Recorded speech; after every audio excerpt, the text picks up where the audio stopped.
Okay, so hello everyone, good evening, and welcome to this NUPsych AUTP Discover Psych event. My name is Ratnu, and I'm the president of the Newcastle University Psychiatry Society. It's lovely to have so many of you here on this quite pleasant Wednesday evening or wherever in the world you are. So thank you very much for joining us. We've got a very exciting program of events lined up, which I'm sure that you'll all enjoy and that you'll all look forward to.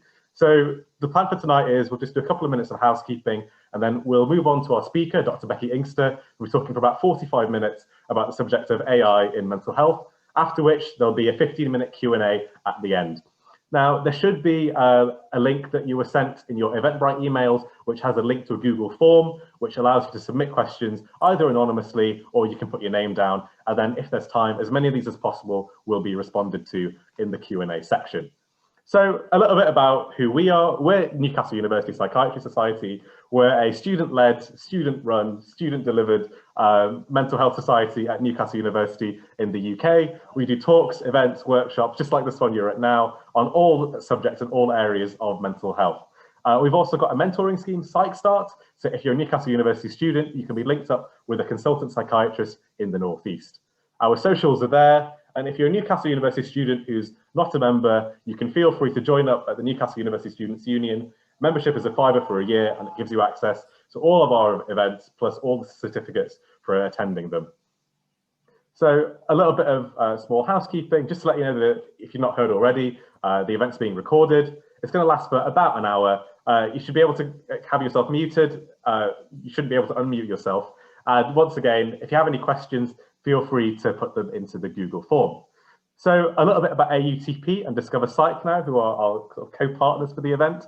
AUTP is a UK charity that's all about promoting excellence in student mental health teaching. So it's all about the educational side of things and ensuring that medical students, nursing students, psychology students, etc., all have the best psychiatric and mental health teaching that's possible for them. So all of AUTP's links are there. You can find the website autp.org. And to become a member, have access to their conferences, have access to all their events, it's just £10 per year. So thank you very much for listening. I hope you enjoy, and we'll move on to Dr. Becky Inkster. Okay, hi everyone. Thank you for inviting me, and thank you all for taking time out of your busy days or your busy evenings. I just wanted to say hello first, but then I'm going to switch to death by PowerPoint, but try and make it a little bit lively. So I'm going to just share my screen and it says the host disabled participant screen sharing. So if we could just re-host me. Yeah, you should be a co-host now again. Nice. Okay. Can you do cool. that? Good stuff. Okay. All right. Okay. So hopefully that is all showing up nicely. Okay. So yes, thank you again for giving me this opportunity and for all the time that you're taking to listen to this sort of biting off more than I can chew talk on AI, big data, tech, ethics, and humans at the center of all of this. So yeah, I want to let you know in advance that I'm going to miss out a ton of stuff just because there's so much to cover. So aspects like privacy, aspects like regulation, some things will have to take a back seat, which I'm very passionate about. I'm writing a book on digital ethics and global mental health. So happy to have that kind of conversation. I will weave in ethics, but I'm going to be focusing a lot on the data. And I'm also going to focus, I think the audience I'm guessing is sort of medical students or from the medical psychiatry background. So I'll try and stay close to the biopsychosocial model and just cover different types of data as well.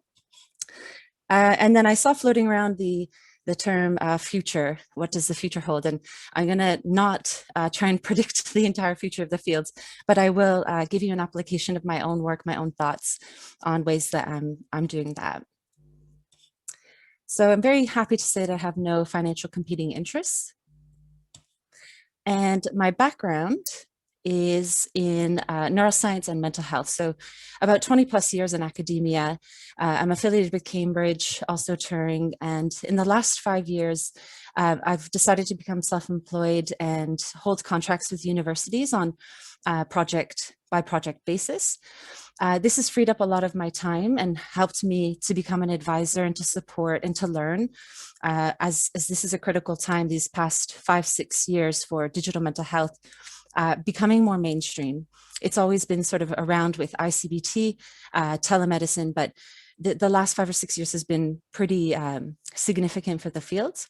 I work with the Turing across policy, AI, health and finance and economics. So it's been interesting to see across those views.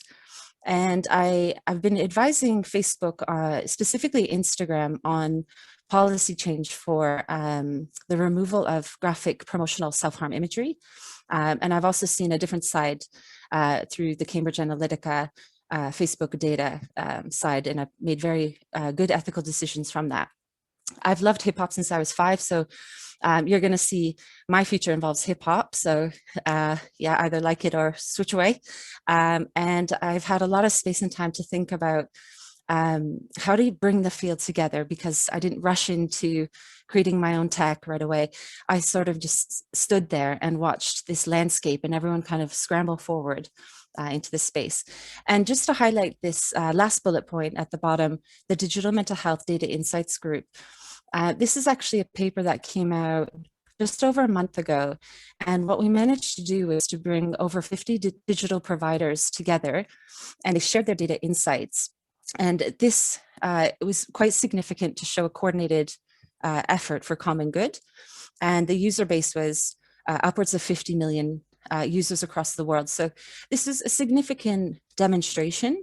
And from that, we're creating a roadmap of future radical steps that we can take that are simple, ethical, safe, but will elevate the community and realize that we can have global standards, global efforts. So if you're interested, just let me know. So mental health, as I said, I've been in mental health for quite some time. I was there when we were doing candidate genes and then picking up the copy of the human genome being published. It was a really exciting but overwhelming time. And it occurred to me that data that is static isn't something that I have to have something dynamic. So I spent at least 5 or 6 years really understanding the biology, the RNA, the proteins, the post-translational modifications, all these different ways of seeing data in an ecosystem that's very dynamic but connected. Then I was fortunate to kind of participate in the early wave of fMRI and MRI and all this exciting new types of big data. There was a lot of interest in linking brain-wide studies and genomics together.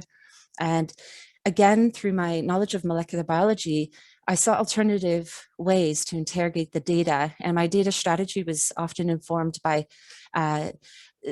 biology. And so sometimes I would link genes with pathways, with networks, or in other cases, use the human kinome, for example, which is less than 2% of the entire genome. But these genes disproportionately regulate a lot of the cellular signaling pathways. So you can start to interrogate through one mechanism and then branch out further into the genome to screen in a wider sense. So at this time, we were already using machine learning, random forest, we were using the support vector machine, all kinds of stuff like that, sparse reduced rank regression. So big data has been around for a very long time. Machine learning has been around for a long time. AI winters, we've had a few. I'm still very optimistic about where we are and what types of data, but I think the honeymoon period of big data, that's over for me. Epigenetics, I got my hands wet with the lab experience there to really understand the limitations, unbelievable possibilities there, gene by environment interactions, and another source of big data. Then further into my career, I just realized that I was missing a lot of perspective from things about like relationships, things about psychological, emotional, cognitive information. So the big data can get us so far, but we need to understand the more societal, the more social aspects to that.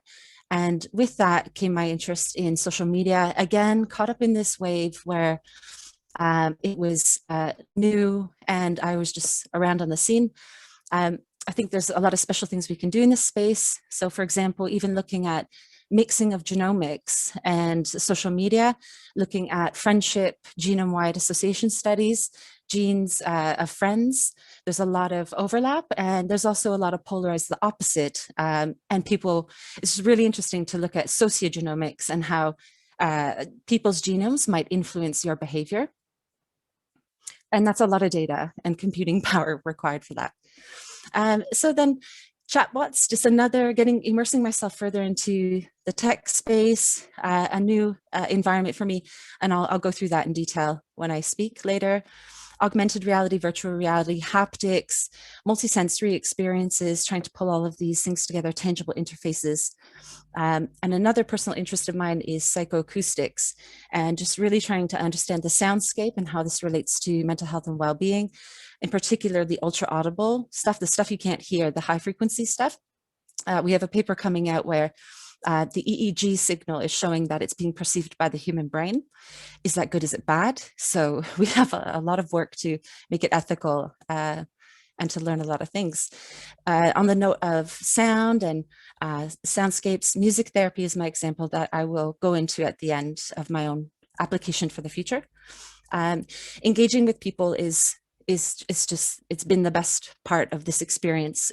Just wrapping your head around how people think and feel, and then reflecting back in the data is just mind-blowing. So I've done a lot of engagement work inside prisons, inside nightclubs, shelters, and that's where the conversations really hit you and you see the world completely in a very different way. I won't have time to talk about this now, but I think the digital mental health space needs to start agitating and disrupting other sectors and making sure that we use opportunities where there's serendipitous movements of technology, but concepts like third-party banking, trusted third-party banking, peer-to-peer lending, these are concepts that we need to explore either for opportunities for interventions, linking money and mental health, or equally just making sure that the ethical framework of mental health comes into the financial spaces. And on the note of space health, it literally is astronauts, and I won't go there because we don't have time. So I do see the world through data, through molecules, through people, and it's always about mental health. You could show me anything and I'll link it to mental health. I just really think that it's an extraordinary thing to understand. This is my shiny slide. So anyone who's excited, really optimistic, have a look around, explore. This is by no means the full picture, but it's showing you things like digital medicine. We've got chatbots, like I was saying, VR, augmented immersive technology, waterproof VR with a person swimming with dolphins. Let's see, we've got micro influencers in that space, YouTubers. We have a ton of data through voice, through facial recognition, words, natural language processing, electronic health records, body movement, you name it, drug discovery, drug delivery, transportation of patients to who would have missed their appointments to reduce costs and save clinician time, telepsychiatry. It really is endless. I'm just sort of looking around randomly. And we've got even things like gaming, brain-computer interfaces where EEG drives the movement of the player in the game. Very exhausting. But there's just a lot of really exciting potential out there. But I'm a measured optimist, so I always have to be come back to my default mode position. And over the last 5-6 years, I've seen exceptional amount of motion and some progress. So I think we have to be careful not to get overly excited about something because it's cool and fun, and we have the solution already. We just need to fit it into the mental health problem. It's a lot harder than that in this space. And I think the excitement about automation and just scaling, it's so enticing. It's so, you just want to believe that it will work, but sometimes you're magnifying noise or doing worse, causing harm or other inefficiencies. So you always have to be balanced in that way. And I do think that we are at a critical point where if we work together as a field, we can actually go way farther. And we've demonstrated that with the paper and a ton of other ideas that can really elevate the field.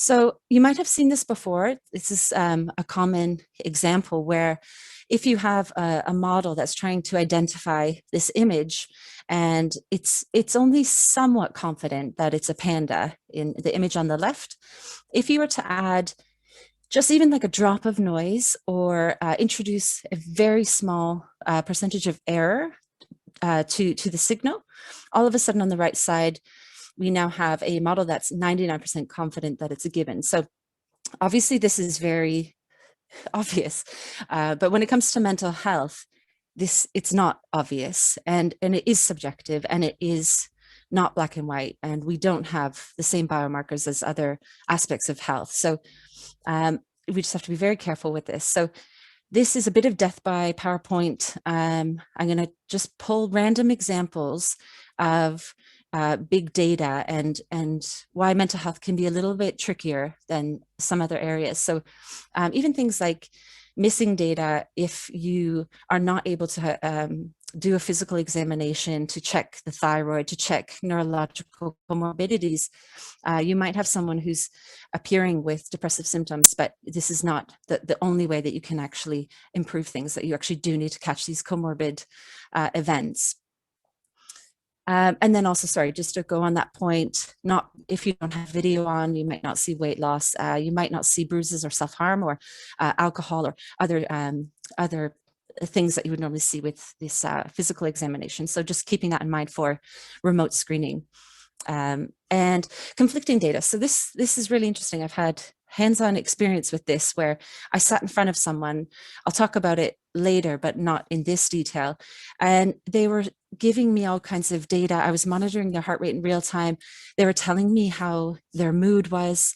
They were writing lyrics, but there's so many contradictory things that if I didn't have the whole puzzle together, I would be misled. And especially if I fed that data into an algorithm, I would have really read that situation incorrectly. So the importance of really understanding the context of the data, it does conflict, even parental self-reports versus child, we live in a conflicting data world. So we have to really be aware of that.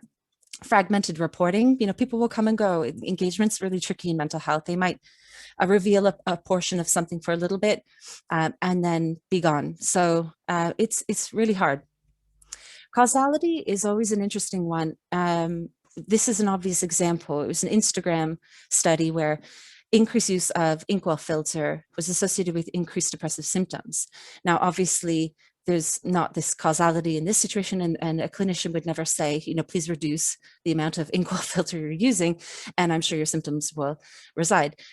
That's very obvious and clear, but with a lot of the data, when you rank any kind of outcome at the top, when you associate variables, it's much harder because it's believable, and it really, you want to believe it. And so this need for validation in independent samples is so critical, but equally noisy and difficult to do. This is an interesting one because when you train the model and then deploy it in data settings, there's a lot of risks. And I'm using the self-driving car example here, but in mental health, it's easy to think of many examples. But the car has been trained on data, things such as if you look at the car, that's a signal that you're aware of the car. But when you're actually deploying it in a new situation, you might have someone who looks at the car, looks back, has music in their ears, steps out. This is, and the car proceeds. This is a new type of behavior that the model or the car wasn't ready for, wasn't expecting this, but this person had an awareness that the car would stop. This will stop, and I don't even have to look. So I've looked, go across an issue. So imagine that in mental health, in psychiatry, where things get really muddled, that can be extremely harmful. Okay, so now how algorithms perform. So even if you had an amazing algorithm, its performance was near perfect, this area under the curve, 0.99, does it really matter? Like, are we emphasizing the metric more than the clinical outcome? So we should never be doing that. It's about the outcome. We're trying to help patients here. So sometimes we get tangled up in that with realizing or not realizing the impact we're trying to make. And effect sizes, I won't go into this too much, but I think about this a lot. So I will show you later a study in person using technology, small sample size of 8, and it was an extremely high effect size.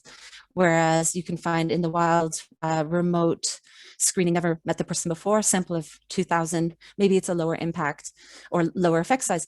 Now that's not necessarily a bad thing. And I think we have a lot to learn from in-person experiences with technology and blending that in a hybrid way and trying to keep that standard. And we're not when they're in their bedroom, when they're elsewhere, keep that standard high. But equally, the engagement and the ease of the low effects might have a way of coming through into in-person settings. So this trade-off, but this learning in both directions, I think is really important. And so you can have an algorithm that is perfectly performing, and you also have a one-size-fits-all treatment that works for everyone. So you think you're done. But obviously, again, with mental health, stigma is such a huge issue that even in your sample, you might find 50% of the people don't improve because you're not reaching them, or there is rightful mistrust or issues with trustworthiness, especially if there has been racist exploitation through research in the past. I'm thinking of a New England Journal of Medicine study by, or opinion, looking at vaccine hesitancy in the Black community and the issue of trustworthiness and not wanting to be in studies. So we really have to understand culture and stigma and these issues and build this in. Otherwise, we can't just assume our tech will work. Now, this one is an old example, but it's one of those oldies but goodies, and it's my favorite. So a dead salmon went into a scanner and participated in a functional MRI study. And so the dead salmon saw happy faces and sad faces, and they found a neural association with happy faces, so activation in this dead salmon. And this is just going back in time. Things have, don't panic, things have been resolved in the field. But things like family-wise error rates or false discovery rates, these thresholds, these statistical thresholds, they just weren't in place. So it was a bit of a wild west in terms of reporting things. So I want to see more of this. I want to see the dead salmon in digital mental health more. We need to see, poke at the weaknesses and really expose them. So now I'm moving on to chatbots here. And this is an older example, and things are going in a really positive direction. So I don't want to overplay this, and I will shelve this example soon, but this just illustrates that back in 2013, if you had said, I'm not well, I want to jump off a bridge, that the response from the conversational agent would be, here's a list of bridges in your area. So obviously that's not ideal at all. But it gets at this idea of teasing apart task bots versus social bots versus well-being bots and mental health bots, and how these different bots are approached and how they're created and for what purpose. So from an ethical perspective, it is worrying if you have a social bot that builds trust and companionship and then has sort of persuasive branding built in, or in-app adverts, or something that really manipulates or exploits that trust. So we do have to be very careful with task bots and social bots stepping into a mental health space. It has to be done very carefully. And you've probably seen on the news not too long ago, and then previous examples of, again, we're seeing racism, we're seeing homophobic slurs and all kinds of things coming out of chatbots that are being manipulated online. So this isn't just Turing tests that we're trying to pass, which is, how, in a nutshell, how human is this software, or how is this computer passing as a human. This is also about the safety test when we start to get, especially into the deep end of mental health. And this is death by PowerPoint, so I will go through it very quickly, but sometimes it's best just to start in the very safe way, even if it's not the most sophisticated AI or neural nets. So literally, finding the most relevant answer from sets of all possible answers that were pre-screened and cleared as clinically acceptable responses. It's predetermined, it can't go wrong, and you can build from that position.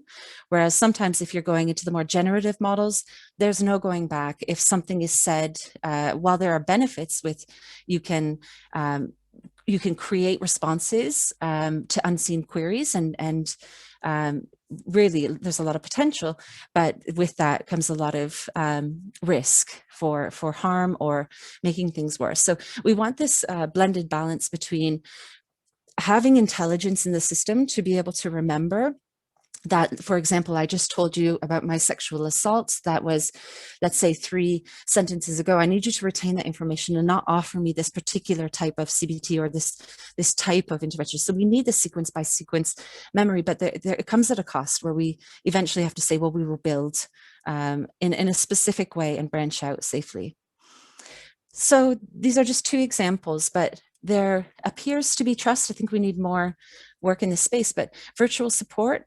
So one study looking at, 63% of young people would be comfortable with a chatbot giving them a diagnosis when they're ill. I think we need to really explore that in much more detail. But it's very interesting to know people's perceptions. A different study looking at war veterans. They were 3 times more likely to talk about their PTSD symptoms when they were using a virtual human, as opposed to what was the gold standard, this anonymous reporting system.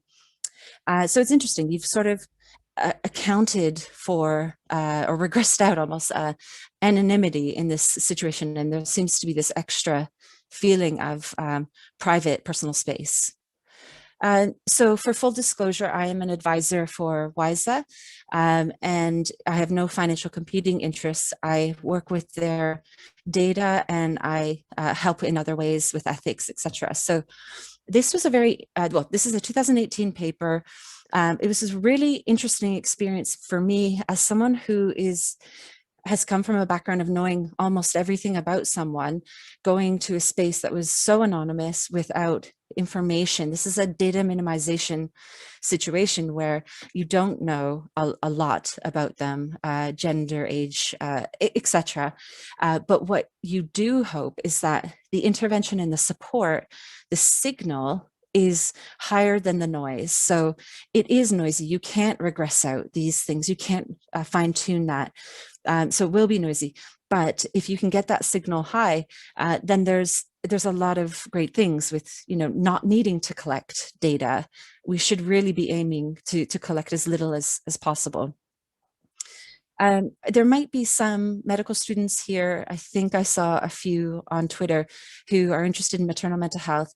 And I'm just writing up a WISA paper on that. And again, we're seeing moderate, borderline high effect sizes, looking at depressive symptoms pre and post. And that's looking at even as early as infertility all the way to perinatal and post and postpartum. So if anyone was interested to know more about that. So this is a different way of using a chatbot, which I think is really interesting. And I hope that they can monitor the impact of this and they have success with this. So they're basically focusing on LGBTQ youth in America, and the fact that there's just not enough counselors. So we need to do multiple things, but what they decided to do was train using a chatbot. So the counselor would be learning, or sorry, not learning, the counselor would be practicing their skills on this chatbot, and the chatbot was trained on previous transcripts of role play. And so I think it's a really interesting way just to say chatbots. It doesn't always have to be face-to-face with the help seekers. It can also be building and creating stronger training opportunities. So leaving the chatbots aside, and again, if you've got any questions, I'll dive into it, but I want to cover other different types of big data. There are companies that have over 10 million users, faces.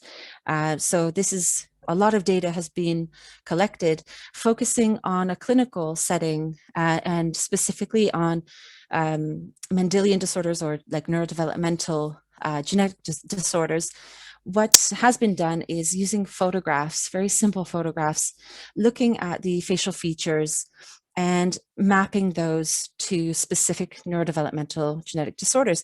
And what this can do is really rule out a lot of things that aren't likely, they're really, really unlikely. And this can accelerate or refine and save time for someone who's trying to make a diagnosis or just to help facilitate that process. Outside of clinical settings, there are other works. So we've got a study here looking at using videos, and they're predicting depression, anxiety, stress levels based on that.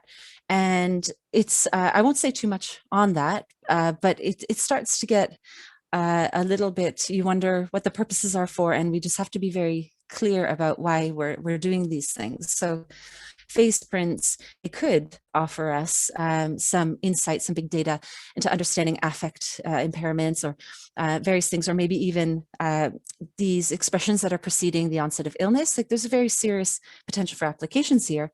But we do have a ton of ethical issues here. Just knowing what the intended purpose of this use is, and avoid capturing things that you really don't need. So as a random side example, you could be trying to do a head count on a mental health campaign event, and you're counting heads, but you can scrub that data. You can scrub the faces off, and it will reduce the file size. It will reduce the amount of money it costs to keep all of these things.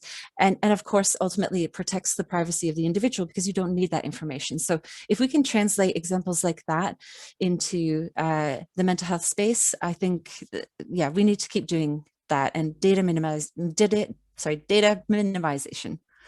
And it is scary because of the things that you can infer from these, and the previous work has looked into that. So yeah, very ethical space here. And again, just to talk about racial influence and automated perceptions of emotions, again, looking at bias, having to be really keen to prioritize this to understand when we're training our models and all the things that are happening there. We have to be extremely aware and make sure things are as data representative as possible. And now this is also a different take on this, but deep fakes and videos, and how easy it is to manipulate things in real time and change things. So this could be quite a scary thing if you're having someone hacked or altered something and changing something in a way that you just can't see. So switching now away from face prints and looking at words and natural language processing. So here's an example of a study that looked at around 50,000 Facebook posts, around 50 people. They had recently onsetted into psychosis. And we can see here the headline really is that they're trying to identify early relapse warning signs using social media data. Interestingly, it's patient-specific, personalized predictions on risk to relapse. So that's really important. And some of the findings were that they noticed increase in words like swear words and anger and things like that. So another example where this is a peer-to-peer mental health network or forum, and it's looking at cognitive reframing or reframing thoughts to bring about positive cognitive change, and just looking at the process. So how these conversations unfold and what are the turning points or the key moments of change that lead to either a change in sentiment or predict something that comes downstream. So one example of upstream, downstream, this is in a group of gang members in Chicago, and they had tweeted after tweeting a sense of loss or something about loss. 2 days later, there was an increase in aggressive tweets. Now, I think this sort of thing, this longitudinal appreciation, I guess, is really important to know what comes before, what comes after, and just start to tease that temporal component apart with the data. But of course, unrelated to the work that I've just shown you here, and just taking a broader step back, health risk scores and prediction models, we have to tread very carefully. And I would love to know any comments or any thoughts, especially in this space as clinicians, as psychiatrists or health professionals. You can run into a lot of problems here because the algorithm might remove certain benefits that were really vital, and you can't contest that. So you might have had extra support come to your home or something like that, and all of a sudden it can be stripped back. And we saw that in an example with cerebral palsy.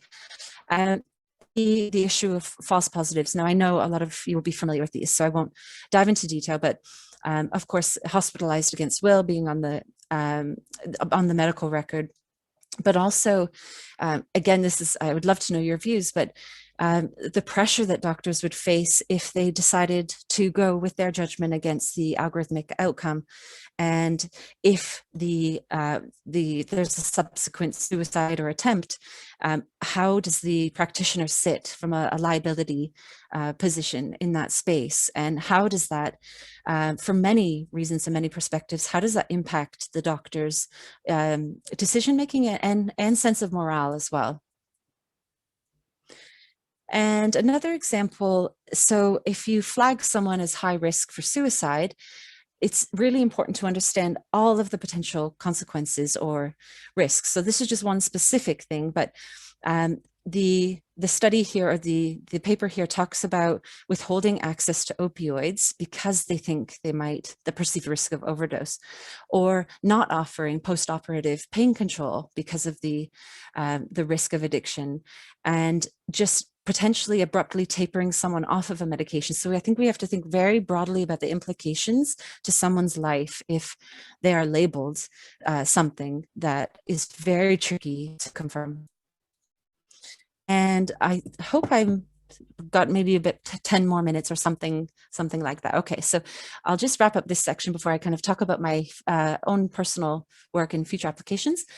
But automated computational tools, they're fantastic for many obvious reasons, but there's a lot of concern in terms of mislabeling or misclassifying. So examples of African-American text being labeled as hate speech or non-English. We've seen just this problem with context and not really understanding the nuances of language and communication. So even the example on the right is object recognition. So obviously not words, but I'm guessing quite a few people wouldn't realize that that's promethazine and codeine that's actually inside the Sprite bottle with a Jolly Rancher and some 7-Up. So unless you label your algorithm to spot, pick up that purple drank, the scissor, or the double cup in the styrofoam, then you're not labeling your data. So you need to make sure that you are labeling your training data so accurately and with a lot of care. Otherwise, it really does become a whole pointless exercise. Why did you even bother with your garbage training data and then just causing more damage downstream? So a lot of attention needs to be put into that space. I get asked this question a lot, and I think I like this response, and I agree with this because we really have barely begun. We've started what I think is the first wave of the mainstream of digital mental health, but we will learn a lot from this first round and move forward to a lot more discovery. And I wanted to lighten the mood a little bit because I have come down hard on a lot of these different big datas and these algorithms and things like that. But there's so much data, and if we use it creatively and we use it properly and with cultural sensitivity, we can do a lot of really amazing things looking at emotion, dance, mental health, physical health. And I really like this example. This isn't mental health directly, but it's a really nice study showing machine learning approaches for dance, posture and gestures, especially with the hands, and being able to label this information. It can be really applicable if you think about neurological conditions with motion and lots of other forms. So it's really nice to see this type of work. I love this quote. This is what inspires me with the work that I do. Sometimes I feel these days people flip it, and the best way to create the future is to predict it, and that never reads right to me. So for me, I think we should always have full control and autonomy to drive these human-centered algorithmic approaches. So I'm a co-founder of Combat, and this is a fusion of hip-hop, technology, well-being, and mental health. And some of the things that we're up to, looking at computational linguistics, rhyme detection algorithms, looking at sentiment intensity through freestyles, voice prints, body movement detection, dance biometrics, and this hybrid physical experience center where we embed tech and data. I can't say anything yet, but we have teamed up with a city who's on board to let us have some space to create some hybrid experiences.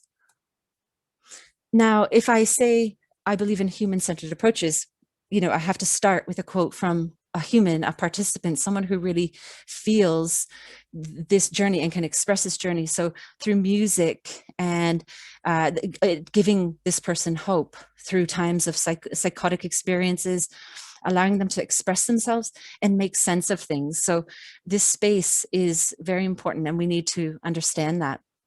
So so hip hop and mental health. This is a study that we did with Key Changes. This is before COVID. This was in person, using technology in real time, looking face to face at someone, and also asking them all about their feelings, and just being in a comfortable space, working with some people who had really tough times and a lot of history, side effects from medications, etc. So what you'll see here is we play an instrumental beat, and the person was just writing their hip hop lyrics. Then they're editing, and then they've got this preparation before they go into the recording studio. Then they go and record their session. And then there's this like post take drop. Sorry, I should explain. This is, should have said, this is heart rate data across time. So this is what their heart's doing while I'm looking on my phone at their heart and doing other things. So while they were writing, I was noting them that they were resting, or maybe they had started to write. They pause and think, etc., etc. They might suddenly stop writing, and then their heart rate jumps up, and then they continue writing. So you start to learn lots of different things on a very micro scale about what the person's experiencing physiologically and artistically. And also you have the words. I think this is really powerful. People's words coming from them on their terms and what they're willing to say and what they want to say. So we're seeing mental health. This person has relationship problems, manic, up all night, relate. They're really willing to, it just comes through in their lyrics. We don't ask them to, they just do, they want to do. So even in a small sample size, this is unpublished, but we're preparing this, sample size of 8, you see this music intervention. It has significant p-value, but it has a high effect size in in 8 people.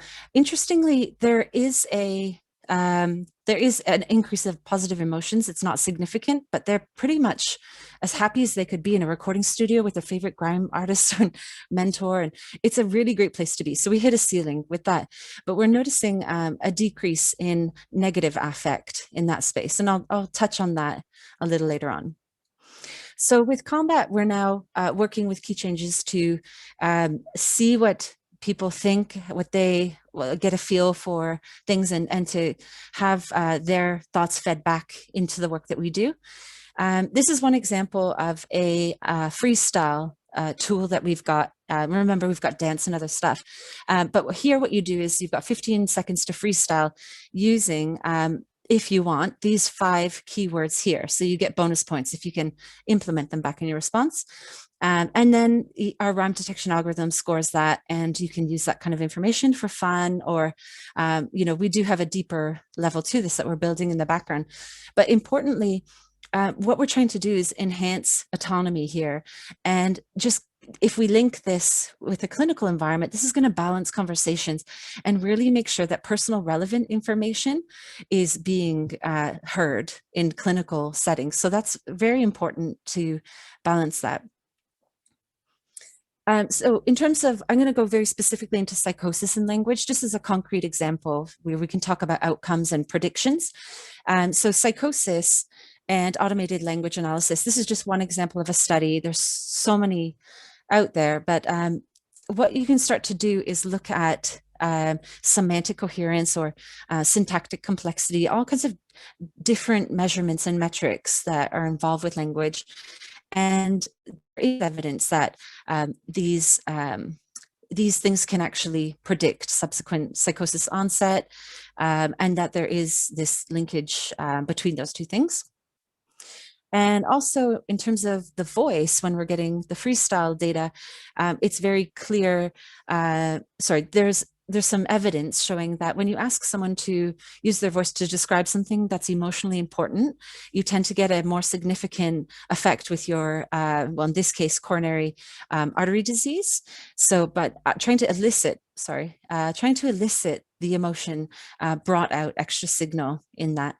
Now with schizophrenia, the cognitive demands, we always have to be very mindful of this. And so what we could do is try and build this into the process with the keywords and build verbal dexterity, verbal skills without trying to pressure them in ways that they don't want to do it. They really already enjoy expressing themselves verbally. So trying to address the cognitive demand and cognitively load them or emotionally load them in a way that's very ethical and safe. So going back to what I mentioned before about the negative affect in the sample of 8, there's some literature that's very debatable, but what we think is that affective processing might be a really interesting point to target, and it will link with downstream paranoia. So there is an interaction in that space, and evidence has shown that it is likely a causal contribution. Me and data, I always want to be a bit cautious with that, but yeah, just you can start to build models and pathways of thinking where if you can tweak affective processing or build affective processing, then you can start to look at metrics and outcomes and using automated language to make predictions and link all these things together. So I think importantly, what I'm trying to say with all of this is just using things that are concrete that you've already established within music, the efficacy of that program, noticing what changes in the program, and then trying to build that in a digital space and use technology as a way to help with that, to catch those things that you can't necessarily catch just by being there. So I will stop there. I have no idea what time it is, and I'm really sorry if I overran, but just to say thank you. These are my contact details. Yeah, so thank you. Okay, bro. Thank you ever so much for that, Dr. Inkster. Absolutely brilliant talk, learning about all these different kind of spheres of AI, how it's useful in the prediction, lots of papers, lots of food for thought. So we've got quite a few questions, as you probably expect. So we've got one asking, what could be the pros and cons of AI compared to in-person psychiatric evaluation between the doctor and patient? Now, I know you've touched upon this slightly. Yeah, like that's so hard. I think about that all the time. When does it work in person and when does it work away? Obviously, we want this blended ideal world. I think it's very important to match the person you're connecting with based on things that you feel comfortable with. So this is where technology can really help in terms of matching to either a CBT person that is like, just you can choose criteria that meets you, maybe language preferences or culture preferences and those types of things. So that's an advantage, I guess, for the digital space, where you have that freedom to interact with care more so on your terms. But the face-to-face, it just, that's when you notice to give an example from my co-founder of Hiphop Psych, Dr. Kim Sule, noticing the trainers on the young person, noticing things that, your experience really comes into play. So I don't have an easy answer, but I think there's going to be a ton of different approaches. And yeah. Okay, there's another very interesting one. How can ethical standards be ensured at every level of the AI developmental process?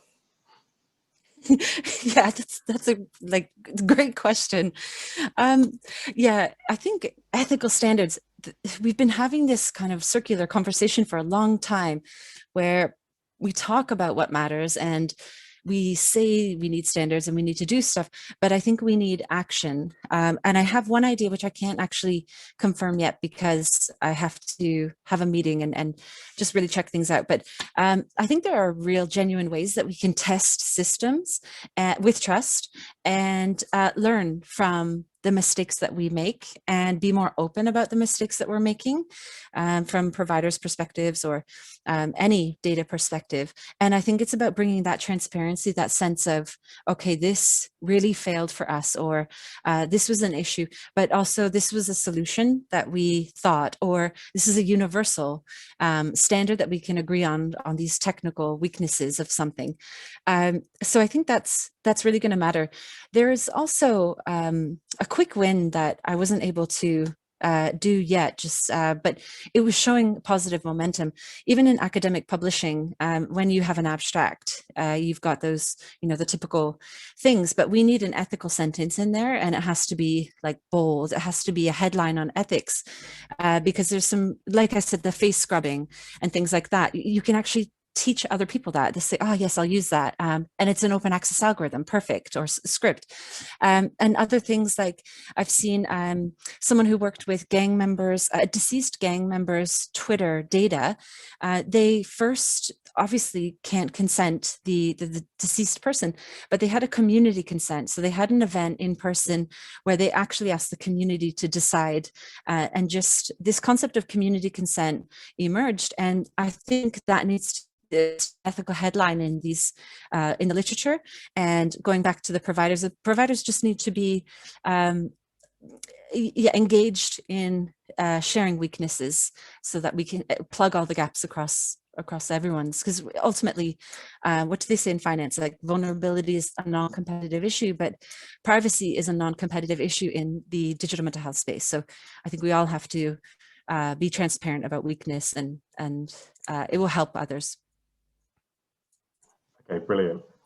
We've got another one on false negatives. So how do you manage in the algorithm with false negatives more than false positives? Because it could be much more harmful, a false negative, for example, in the case of suicide risk. Can you read that again? I just made a note. How do you manage in the algorithm false negatives more so than false positives? It could be much more harmful, a false negative, for example, in suicide risk. So I think it's about the predictive value of AI. Yeah, and falling through the gaps and really missing that. Yeah, I think that's a hard one, to be honest. The first do no harm, and the balance between making sure that you're capturing the people who really are a serious concern, but equally not overburdening services or others by the false positives. There's that fine line, but definitely has to be emphasized about the false negatives. So yeah, I'm happy to discuss that. I'm just aware we've got maybe like 4 minutes, but whoever reach out, because we can talk about that. That's I love that kind of stuff. Okay, we'll do the last couple of questions then.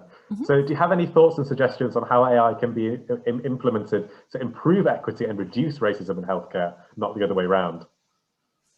Okay, yes, yes. Okay.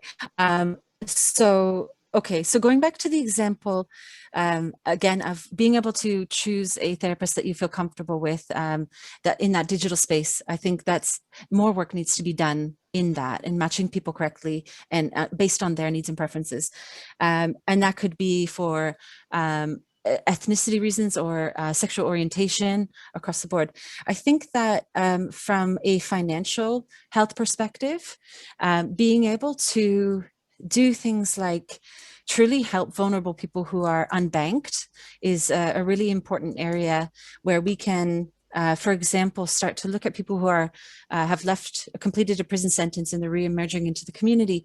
There's no opportunity for banking, or it's very difficult to get into that space. But if we flipped it on its head, and instead of metrics and data being viewed as like surveillance and causing segregation or harm or disproportionately impacting people negatively, you could flip it. And these metrics, if you're going to listen and believe what you want to believe with some metrics, then you're going to have to also recognize that people are rehabilitating, people are recovering, and these metrics of change, even if they're just micro metrics, these are pieces of evidence that can be used, I think, to put pressure on banks, put pressure on people to really believe in the data backing up their rehabilitatory process.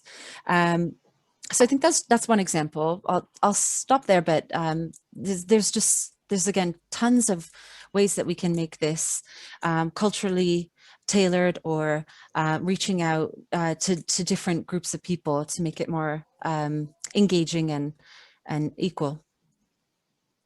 Okay, so we'll go with one more question. We'll finish on this one because I'm aware it's coming up to 7:30. So it's, as someone who's in the process of moving from tech to health, I've often encountered medical students and healthcare professionals who are perhaps overexcited about the potential of tech, as they're not aware of the complexities, nuances, and difficulty of implementing it.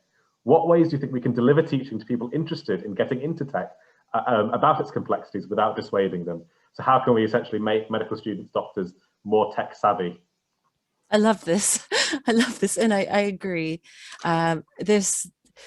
Everything looks so much better when you are looking out coming into the space. But you'll probably notice that maybe the medics, we should survey people, but probably thought I came across a little bit more negative or pessimistic, whereas maybe the tech data people thought, no, actually, this is just complete like measured optimism and very realistic. So I think it's a good question, but examples and concrete things like that Salmon study, like that stuff sticks in your head.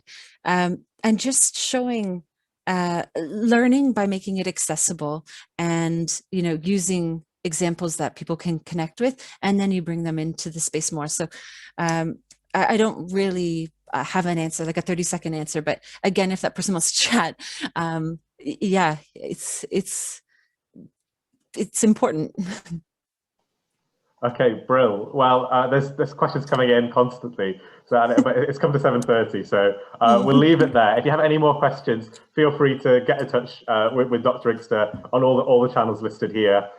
Thank you all so much for attending. Thank you all so much for coming along. It's been lovely to have so many people who are interested in mental health, in the kind of intersection between that and AI, and obviously Dr. Inkster has given such a brilliant talk. So thank you all once again, and have an absolutely wonderful evening wherever you are in the world. Cheers. Thank you all. Bye.